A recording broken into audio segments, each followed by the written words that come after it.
Please support کریں میرے channel کو، آپ کی ایک سپورٹ کی وجہ سے کسی کی ہیلپ ہو سکتی ہے۔ اور لڑکیوں کے پاس تو سگریٹ نما چھڑی بھی نہیں ہوتی جس سے کسی کی یادوں اور بے وفائی کو دھوئیں میں اڑایا جا سکے۔ جب تک عورت کو مرد کے ثبوت ملتے ہیں تب تک وہ برباد ہو چکی ہوتی ہے۔ رفاقتوں سے محروم انسان بیماریوں میں مبتلا ہو جاتا ہے۔ اپنا کردار ایسا بناؤ کہ تمہیں دیکھنے والے تمہاری تربیت کرنے والوں کے حق میں دعا کریں۔ کبھی ایسی کیفیت سے گزرے ہیں جب آپ بے تحاشا رو رہے ہو لیکن آپ سے یہ نہ بتایا جا رہا ہو کہ آپ کیا محسوس کر رہے ہیں اور کیوں رو رہے ہیں۔ اگر کوئی آپ کو اہمیت دیتا ہے تو اس کا مطلب یہ نہیں کہ آپ جوتوں سمیت اس کے سر پر چڑھ جائیں۔ مجھے موت پڑتی ہے اپنے پسندیدہ لوگوں کو دوسروں سے بانٹتے ہوئے۔ عورت کے مرد سے 4 رشتے ہیں اور 5واں دھوکہ ہے۔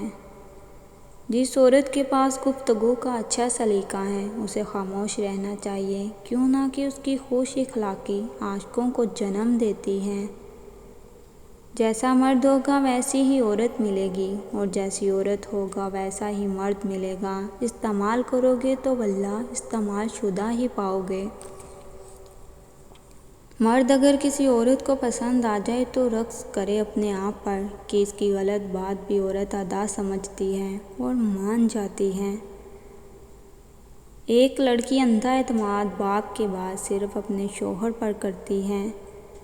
محبت ایک ایسی ناقابل فہم اور خطرناک شے ہے جو آپ کی ذات سے سب کچھ چھین لیتی ہے اور آپ کے پاس وہی کچھ باقی رہ جاتا ہے جو آپ کے محبوب کو پسند ہو۔ ضروری نہیں کہ یک طرفہ نظر آنے والی محبت سچ میں یک طرفہ ہو، کبھی کبھی محبت 2 طرفہ ہی ہوتی ہے مگر اظہار یک طرفہ ہی رہتا ہے۔ میری خواہشات تو باغیچے میں اڑنے والی وہ تتلیاں ہیں کہ جن کے رنگ کچے اور عمریں مختصر ہیں۔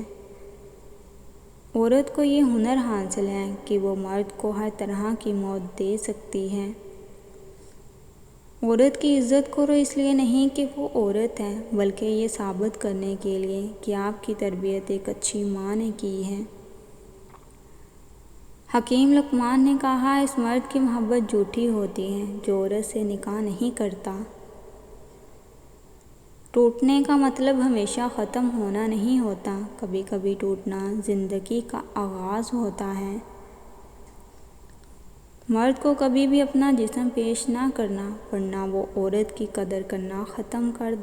تتلیوں کو پکڑنے کی غرض سے مرد اکثر اتنی دور نکل جاتے ہیں کہ واپسی کا راستہ نہیں ہوتا۔